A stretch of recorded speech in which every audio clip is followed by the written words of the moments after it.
Welcome to the Bean Apple Podcast.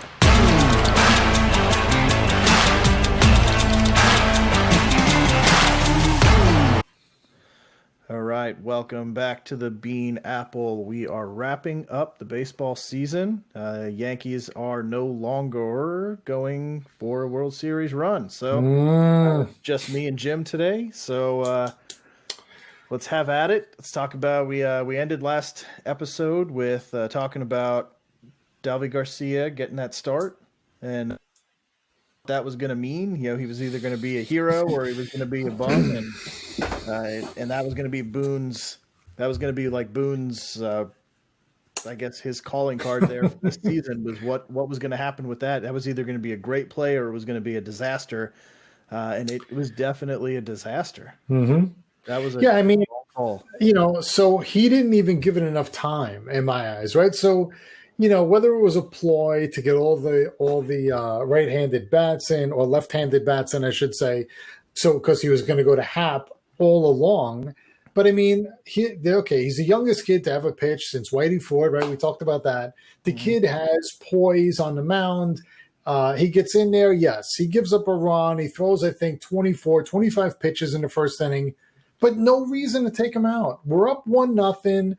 I see Hap in the first inning. Hap's, in the bullpen warming up, and I'm thinking, okay, he's just getting ready in case the kid gets in trouble, right? Yes, the kid gives up one run. The game's not over when you're down one in the first inning. Mm-hmm. So the kid throws a bunch of pitches, like I said, gets in a little bit of trouble, works his way out of it, and the next thing you know, Hap is in the second inning. I'm thinking, what the hell is – what are we doing? I mean, we knew for whatever reason he went away from Massa in game 2. Maybe he wanted to give him another day's rest, which we'll talk about in a minute. Didn't work out either. But they could have just let the kid pitch a little bit longer, start the second inning again, see what he could do, and maybe the game ends up being split in half between him and Hap, and you rest your bullpen for later on. So to me, there was no reason for Boone to make that move, and it backfired in his face anyway. Hap comes in, goes 2.2, right, gives a 4 earned, and he gets the loss for the game. So, and Hap wasn't happy about it. In the post game, they're asking him, "Oh, what do you think?" He's like, "I'll let Aaron answer that. I'll let Aaron." So the only good thing was Hap got to start the inning, right? He didn't come in the middle because maybe some starters are finicky about what they do. Yeah. But I would have easily went Deivi second inning and just wait. Right. Well, the other side is why, starting pitchers, they have their routines, they're not relief pitchers, right? Like that's a different mentality that you have to be able to come into a game that's not yours as opposed to starting a game that is yours. Deivi Garcia is young. J.A. Happ is experienced.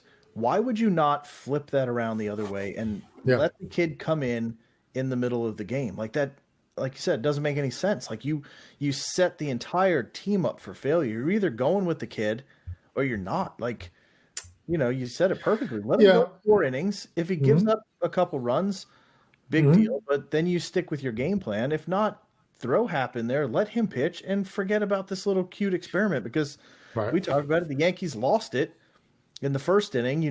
That got in their heads. Tampa was like, we knocked the starter out in the first inning. Now you got Hap coming in. They jumped all over him, and that was it. Like the momentum. Yeah, Hap looked more nervous than the kid did. I mean, so I don't know if I agree with what you just said with have it flipped because I think that would have been more pressure on the kid, right? Hap would have been more comfortable starting, and you would have had all the righties up, and you could have set it up for the kid. Maybe that is a little bit easier, but I think it's more pressure. If Hap gives up 3 runs, they probably don't go to the kid then. They're going to have to go to Montgomery. They're going to have to go to somebody else, Chad Green, and they're going to say, okay, we're going to leave the kid for later. Put the kid in there when it's nothing, and if it gives up a 1 or 2, then you put some veterans in. Or, a 4 or 5 run lead. I'll start too. Let him pitch a couple innings. Yeah, I wouldn't throw him in, a down by 3 with runners on second and third type of situation. You play that one. You play that one the way it should line up for a young, inexperienced kid, but you throw him in game 2, starting, you give him an extremely short leash. He didn't have a chance from the get-go. And you just have better pitchers to start games with. You've got Hap, you've got Tanaka. You could even start in Montgomery, but you look at the flip side. So Glasnow, Glasnow for the Rays. This kid throws the ball 100 miles an hour. He was hitting 101 on some pitches, strikes out 10, right? The Rays hit 4 home runs against us. And, we lose 7-5. But if you saw the end of that game, if Fairbanks is on the mound for the Rays, I thought the kid was going to have a heart attack. I mean, his eyes were this big. He's sweating. He walks Glaber. I think he walks Glaber in Urshela. And we end up with bases loaded. And we get 1 run in, make it 7-5, and then I think Judge grounded out to end the game, leave the bases loaded. But my God, I think Judge swung too early and he grounded out to third, if I remember correct. And I thought to myself, this kid's imploding. He's imploding right here. He did get into trouble first, and then he got 2 outs, and then he ended up getting Judge to ground out. But I thought, man, that was our chance there. We could have tied the game up, maybe taken the lead, because I don't think we were the home team in game 2, if I remember right. But, that was, it just disappointing. I think Boone, that was one of a couple of mistakes I think Boone made. One was actually who he decided to have on the bench for the series, too. We'll talk about in a little bit. But, I would have easily stayed with Devi longer. He wasn't in trouble yet. There was no reason to do what he did, and it backfired. And really, you go into game 3, do you have anything else for game 2? No, that wraps up. We talked about how important that play was going to be, and it turned out, I think, to be an extremely that was the turning point of this. And we talked about that. This is either the kid's going to go off, and you're going to go up 2-0 and be able to really put the pressure on the Rays, or he's going to suck. The Rays are going to jump on it, and that momentum's going to completely swing the other way, and it did. Right. So, and I really think his nerves would have calmed down. Come in, get through the first inning, come out in the second. So what if he throws 50, 60, 70 pitches? It doesn't matter, right? Let him go 2, 3, 4 innings if he can, and save your guys. Save the Brittons and Chapmans and Greens for later when we need them. But no, we don't do that. We lose the game. We go into game 3. So now we bring Massa in, right? So he's got another day's rest. And what happens? He goes 4 innings. He gives up 5 runs. So it wasn't, and I said in Cleveland, he didn't do well either. So, I know this could be the end of him in Yankee uniform. I'm not sure what we're going to do in the offseason with him. He's still young. I think he wants to stay. But Yankees have a ton of decisions to make this offseason. There's a lot of guys arbitration eligible this year. You got LeMahieu you got to deal with, and Masahiro's another one. So, he only goes 4 innings against Charlie Morton, right, who should have retired 5 years ago, right? I mean, this guy hangs around 5 innings, gives up an earned run, strikes out 6, and really the Yankees looked off balance against him the whole time. He really looked like he was in command, and he probably could have went longer than 5. I don't think the Yankees had an answer for him in that game, right? I don't know if you think differently, but I mean, this other kid for the Rays, Randy. How do you say it? Aranzarena? Aranzaria? Yeah. Aranzaria. Yeah. So he came from the Cardinals too, like Voit, right? So they were both saying, my God, the Cardinals could use both of us right now. I mean, you get the home run leader, and then you get this other kid who's lighting up. So he hits the home runs in 3 straight games, like Stanton in this series, right? Both of them are just, a ton of strikeouts in the first 3 games and home runs, a ton of home runs too. So it wasn't small ball. It wasn't let's get the guy over. Let's bunt. No, it was, boom or bust, right? That's all it was. So game 3 goes. We lose 8-4, go down 2-1. Just disgusting to think. After we had the 9-3 first game win and beat Blake, think, okay, we're in good shape now, right? We can get a game in the middle, and then we get to Garrett again in game 5 and win, right? And we just win it, and we move on and leave the Rays in the dust. And like I said earlier in the year, the Rays are trying to be that new rival, right? They're trying to be the catalyst. They're starting the fights. They're saying the things that are just trying to antagonize and get the Yankees going. And there's some other stuff they did here after the win that I'll talk about. But it's like you said, you talked about the payroll. What were the payroll numbers there? Yeah, so that's what we were talking about in the green room before. Was the Yankees payroll this year is the highest in baseball, $119 $28.9 million, which is crazy, right? Like, Yeah. that's a ton of money. The Rays came in at 28 million, I think it was. Let me That's what Cole made by himself. Yeah. Right? $28.6 million is what Tampa Unbelievable. did this year. That's, I mean, you're looking at damn near close to $100 million difference there. $90 million. So, like I was telling you in the green room before this, like, how is this the quietest Yankees loss in memory? Like, I can't think of a time where the Yankees lost a playoff series and nobody gave a shit. Like, and that's kind of what it seems like. It was, oh, well, it was the Rays. It was a good. You shouldn't be saying, well, it was the Rays. No. If it was the Dodgers, well, it was the Dodgers. Like, they're, but the Yankees are supposed to be that team that you're saying, well, it's the Yankees. How are we going to beat them? Stanton, Judge, Cole, LeMahieu, Luke, Gio. Like, there's players everywhere, every corner of the field and bullpen. You got Chapman that's supposed to be able to close out games and be untouchable. He's not, but there's so much talent and there's so much money being doled out, and they just quietly just went into the offseason. Yeah. It blows my mind. To the Rays, who are, it's a bunch of nobodies making, like you said, what is Cole making? Almost $28 million a year, right? Right. He's making their whole. It is odd because it does seem like, and it has to be due to COVID, right? It has to be, because it was a shortened season, maybe, that people aren't as hot about it, right? Because right, you would think I haven't really been hearing all the chatter about what happened, and maybe it just kind of snuck in because everybody's kind of got their minds on other things right now. But it's not even like the Yankees are all older veterans either, right? It's not like, oh, well, the Rays are a bunch of kids and the Yankees have all these older veterans like the Yankees of the past, right? Except for Gardner and Chapman, who's been around a while. All these other guys, and Stanton, I guess. But the other guys, they're all young guys, right? Voit and Judge and Glaber and Frazier. And, they're not – it's not like this old team. Sanchez, they're all young, right? I mean, so I guess the pitching, we got some older pitchers, but it is a younger version of the Yankees than we're used to, right? So it's not like it's the kids against the seasoned veterans. But yeah, I mean, I guess it's just a different time this year, and people have a different mindset. But so we go into Game 4, and we got Montgomery pitching, who can get in and out of. He's came back from an injury.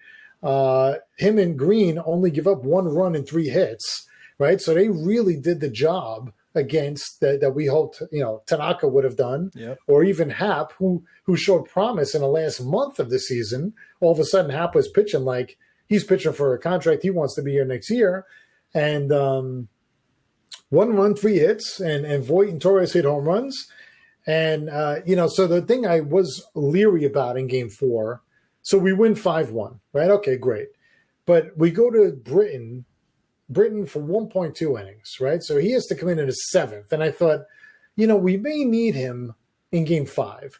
We didn't need to go to him that early. I think Boone, and it's 5-1, right? So I think Boone got a little bit nervous, and I get there is no tomorrow if you lose. I get it.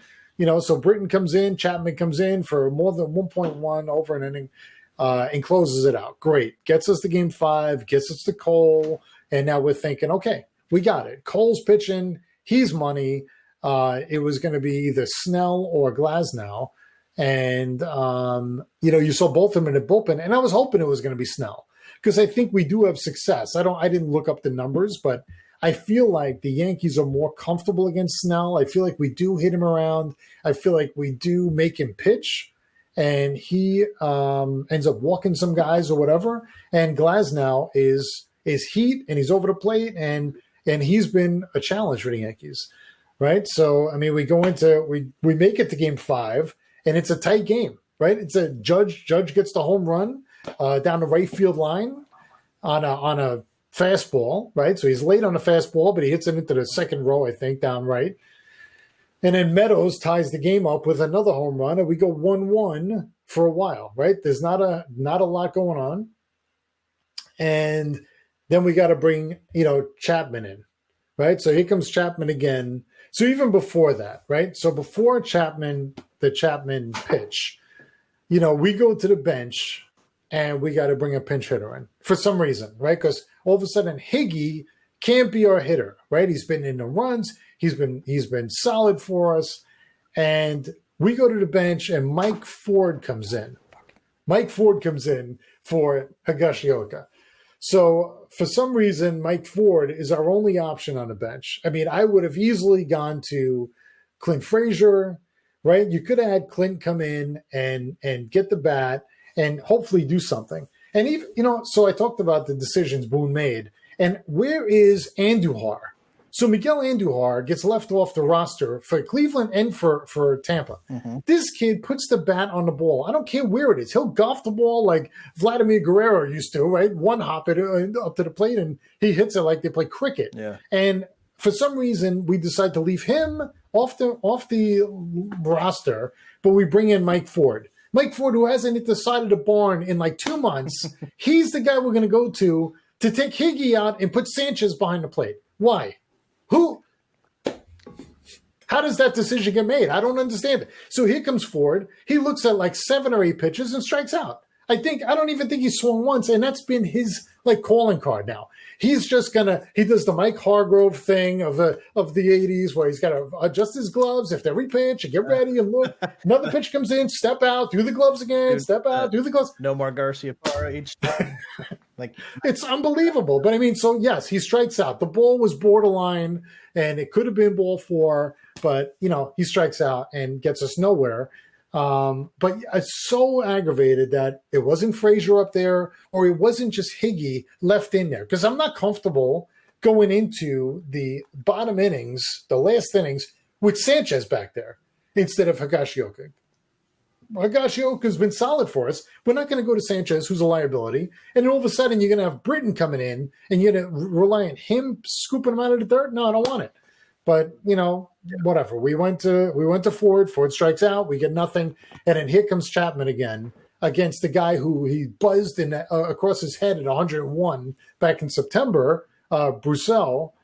And I don't know if you saw that at bat, but as the at bat went, as that at bat went on, he's throwing and throwing and throwing. I mean, the kid must have been 10 pitch at bat, and he fouled off a couple, shortened the swing.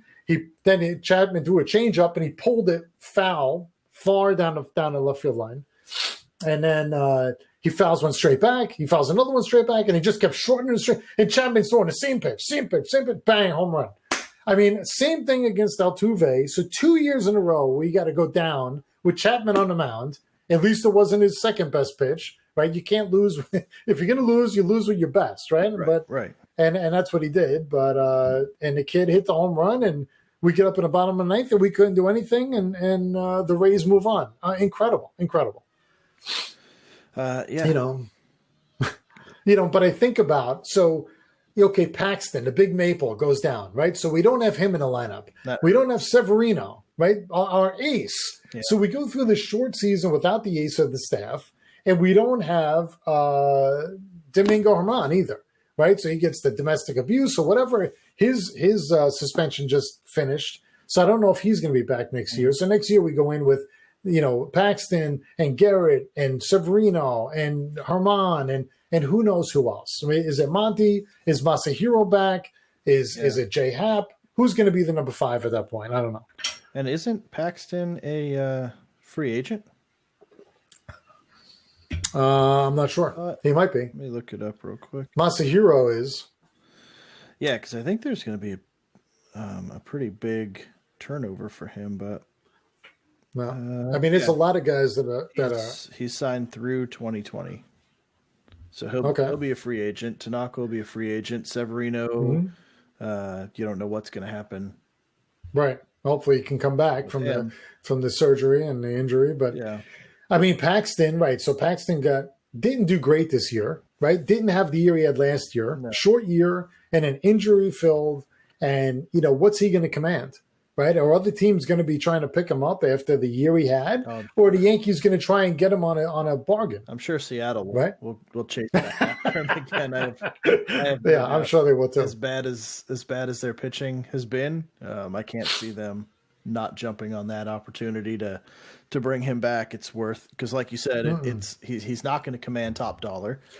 No, But the potential for him is still through the roof. I mean, even from a Yankees standpoint, he was hurt a lot, and even in Seattle, he was hurt a lot. But when he was on, he's one of the best lefties in the game. I mean, just so dominant, and outstanding talent. So we'll have to see what he does. But yeah, that's going to be interesting to see what the Yankees do, because like we said, $120 million payroll this year, and for nothing. But now you've got a huge, doesn't matter. You've got Cole at the top, and now it's 4 question marks. Now going to be below that. I mean, you're going to bring Hap back. Is that going to be your number 2? Because he's not a number 2. He's like a number 6. In all honesty, I think they would bring Herman back before him. Yeah. Right, Herman comes in if the Yankees decide to stay with him. I mean, I guess he did his time for what he did. Yep. I didn't see what he did. I mean, I heard stories about what it was. I don't know if there was video of it or anything like that. I guess he was accused of doing something. I guess he was found guilty and got the suspension. Right, so they must have did their internal review. The MLB did, and he got suspended. But I mean, The Rays, I mean, like I said earlier in the year too, these were a scrappy bunch of guys. They want to win. I don't want to say they were hungrier than the Yankees, but they definitely are gamers, right? They're in there. They're in to win the game. They're up on the top step. They're cheering the whole time. They're just like Little League, right? They're up there and they just chatter and trying to make something happen all the time and don't quit. And then what they do is, when they win the game, I don't know if you saw this, when they win the game in this celebration, they play New York, New York, the Yankees song. Really? I mean, the Frank Sinatra, yes. I mean, so they're on the field. I mean, just to rub it in a little more that we won. And, I mean, they were talking all along, a lot of chatter throughout the season. We don't like them. We hate them, blah, blah, blah. And here they are. They come in. They beat us. And then they do that, right? They use the Yankees. That's like, beating someone with their finisher, right? When you're a wrestler or something like that. But you're going to do that and do that right in their face blatantly. So now I'm interested to see what's going to happen next year, because, I think there's going to be a lot more competitive games, a lot more brushback pitches, a lot more. There'll probably be some, if this COVID thing goes away, maybe there's going to be some knockdown, drag out fights on the field. Who knows? But yeah, the Yankees aren't going to forget this anytime soon. And like I said, this could be a new rivalry here, because the Red Sox have nothing going on. Right. The Yankees are a younger team. The Rays are a younger team. Could the majority of both teams stay together for the next 5 years? And this becomes a thing now? It could be. It could be. So we'll have to just wait and see what happens. And can the Red Sox, do anything? Can they bring in some guys, turn that ship around? Because they were just horrendous this year. It's like not even fun to beat them when you're going to beat them. You're such a heavy favorite and you're going to beat them. But yeah, I mean, we'll have to see what's going to happen next year. I mean, to me, postseason's over. I know the Rays are playing the Astros, so it's hard to know who I even want to win that series, right? The Astros cheated to beat us, and the Rays beat us. So I'd like to see it be a draw there, but that's not going to happen. Yeah, I guess we'll have to wait and see. But yeah, I'm not rooting for anybody. I was rooting for the Marlins with Donnie Baseball and Jeter, and I can't say I'm behind anyone right now. I mean, yeah. I don't care. Baseball's over for me. Yeah, it's a weird playoff. We talked about who we wanted to go forward, and I think we missed on everything and what we were hoping for an outcome to be. So now you're looking at the Dodgers, the Braves. So yeah, Padres couldn't pull it off. Marlins couldn't pull it off. Yankees couldn't pull it off. Oakland couldn't pull it off. So it was just disappointments across the board. Right. So now. I think what is it going to be? Atlanta, Tampa? I mean, is that the World Series anyone wants to see? No chance. I mean, As long as it's not the Dodgers, I guess. But Right. it's not I mean, but the Dodgers, should win, right? They're supposed to win, right? Well, maybe Dodgers Astros again. I mean, could that be? it could. Right? They could. But, I mean, they're down now 2-0. So Tampa's got I believe, a 2-0 lead right now, correct? I'm pretty sure. Yeah. I think they won today. I think didn't they get out. I think Altuve made the last out last night. I didn't see it tonight. Let me try and run this down real quick. Yeah, they won 4-2 tonight. So they're up 2-0 on Tampa and the NL. So Blake Snell. So they saved Snell, I guess, for game 1, and they beat Snell. Snell took the loss. Wow. No. The Rays are up. Oh, Rays are up 2-0. Rays are up 2-0. Yes, that's right. What am I saying? Altuve made the last out. Yeah. Yes. Because your boy I'm on my head. Arena homered again in game 1. Jesus. And game 2, let's see what I didn't even get to check the box score today to see what happened. Well, I'll tell you what. So yes, if I have to pick one, thinking about it more since I just said it, the Astros cheated. So there's no way it can be them. Yeah. Astros cheated. We all know they cheated. They got caught for cheating and didn't get penalized at all as far as any players. So Right. no, I do not want them in. They have to be out. Well, yep, they're down. They're down gotta be 2-0 the right Rays. now. So they lost 4-2. Arrows Arena did not homer, but he did score on a Margot homer, and then Mike Zunino, ex-Mariner catcher, hit a solo home run. Perfect. It's probably his first hit of the entire playoff series. No, he hit a home run against the Yankees. He's somehow now batting 400. He's the cleanup hitter. 350 points higher than his average. God. So It's going to be a long winter now. Yeah. Yeah. And the Yankees got a lot of decisions to make. There's a lot of guys arbitration eligible, Judge and Sanchez and Glaber and Sessa. And they got to deal with LeMahieu. He's first. I don't care what they do. You have to keep him. I don't care what the kid wants. He has to be a Yankee from now on. And actually, I think Voit is arbitration too. So it's almost like the whole infield. I think the whole starting infield is arbitration eligible, plus Judge, plus Sanchez, plus Sessa, plus Chad Green. Who else is on the list? Not Gardner. Gardner had a 1-year contract. Yeah, and really, so for Gardner, everyone says he's done, right? He's done. But to me, you have to give him a contract, and I would have something in it. If I'm Gardner, I'm saying, hey, is the next home run I hit, I'll tip my cap and I'm walking off into the sunset, right? Or let me get a base hit. Let me walk off like they did with Mariano. Not that he's the same as Mariano, but let him go out, get the curtain call with the fans in the stands and walk off. He's played long enough. I think he's earned it. He's the last guy left from the last World Series. Yeah. I think to have him leave now, or any guy that's like this is their last season because of they got to a certain age or whatever. I think you have to give him the chance, especially when they've been loyal. He's been a Yankee his whole career. Mm-hmm. He deserves the chance to walk off and get the round of a standing ovation. Yeah. Well, I mean, it would suck to have that entire career go by, and then your farewell tour is to an empty stadium, to a bunch of cardboard. You can't. Not to say that he was anywhere near the Jeters, Mariano, Bernie Williams. Paul O'Neill, but he's been steady. But yeah, he's been He's been there forever. He's been playing there, like you said, since the World Series run. So huge key player. But yeah, there's a lot that's going to transpire. And if Judge is arbitration eligible, do you just try and sign him to a contract? Because that arbitration number is going to be massive. What he's going to get in arbitration is going to be huge. Like that. Right. It's weird, too, that everybody ended up – how did they not have this set up? How is the whole team open right now, right? It doesn't make sense to me that they wouldn't have taken care of some of this stuff already and cleared it out. You got to and split it up somehow. You got to do something. Yeah.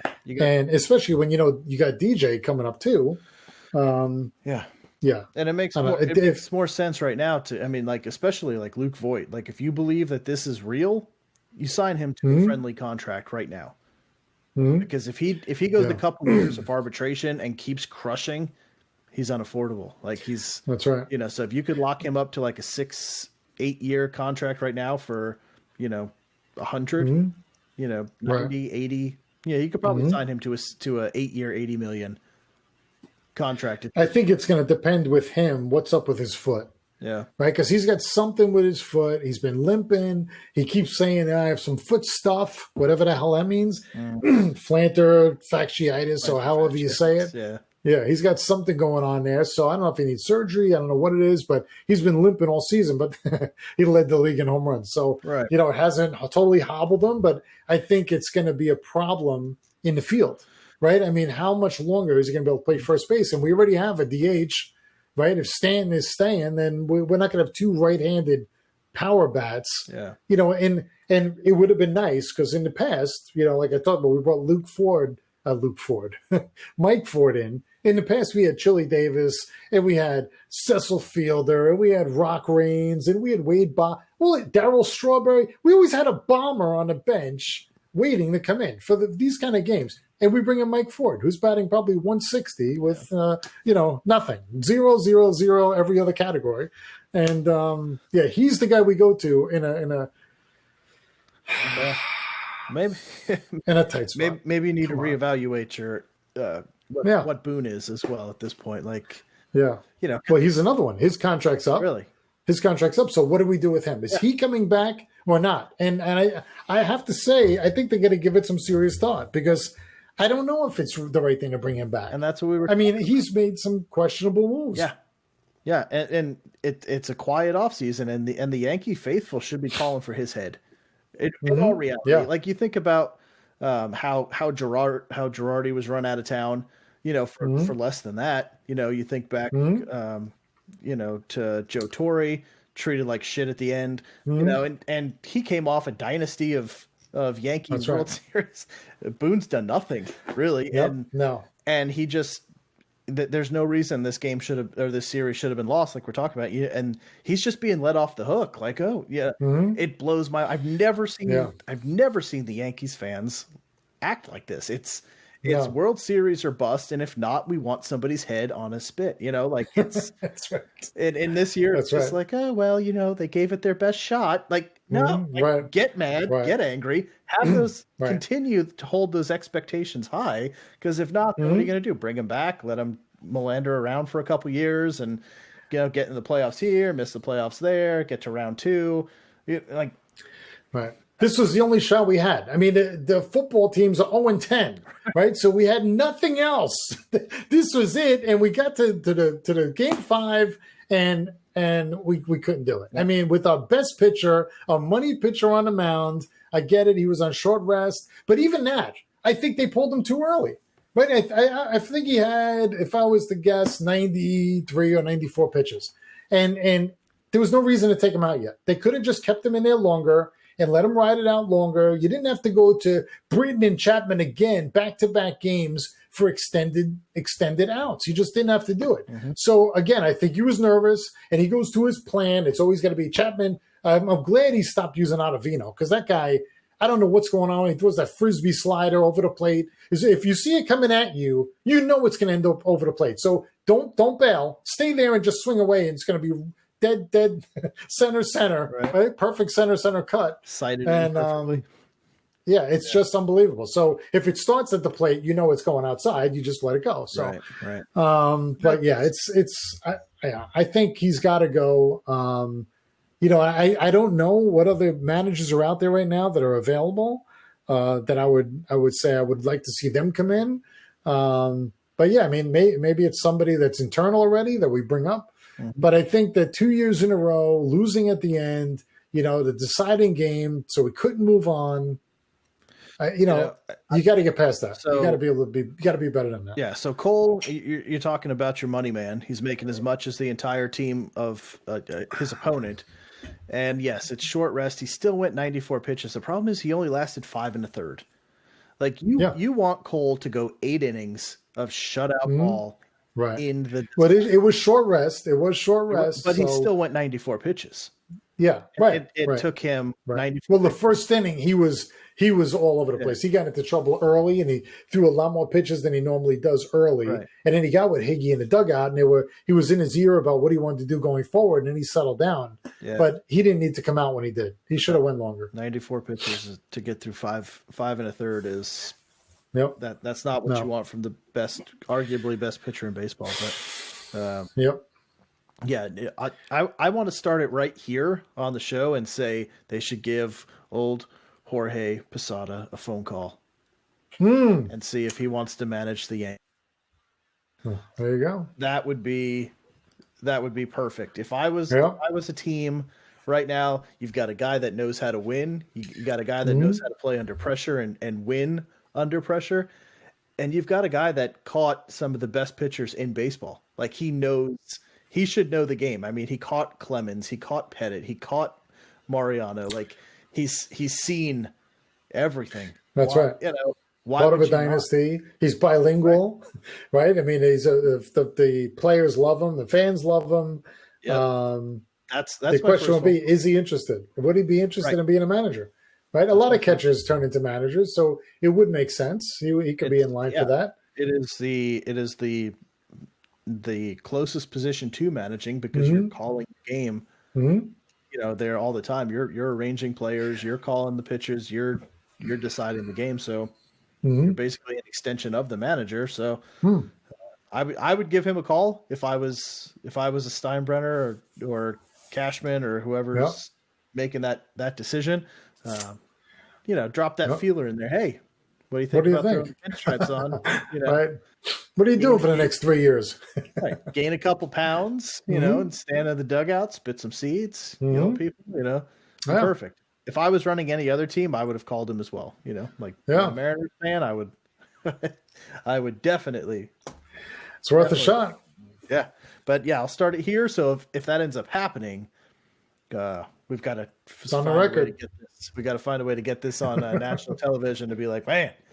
So look at that. It would be an awesome move for the Yankees, I think, especially. But all right. So that got anything else you want to hit? Yeah. So we'll wrap it up with that. That's the Yankee season. That's going to wrap up our baseball season. The rest you guys can watch on your own because we've got nothing else New York or Boston to talk about. So we'll be back next year for more baseball. We'll continue to do football. So stick with us through the 0-10 combined season that we're currently running through, and there's no end in sight. Actually, there is possibly when the Giants play the the Washington football team. Maybe one of those will be a victory. I don't know, but right now, man, it's tough to. This is New York. This is where people win. I don't know what's going on this year. It's a 2020. It's a crazy year. Jets and Giants have never been 0-5 together, I think they said. And I mean, come on. What the hell? Can somebody do something here? Come on. I'm not used to this. Right. Yeah. So with that, best of luck next year. Enjoy your guys for the baseball fans. Enjoy your off season. Hopefully things get back to normal when we return and fans are in the stands and spring training is operating as normal. And we have a full 162 game slate. That would be nice.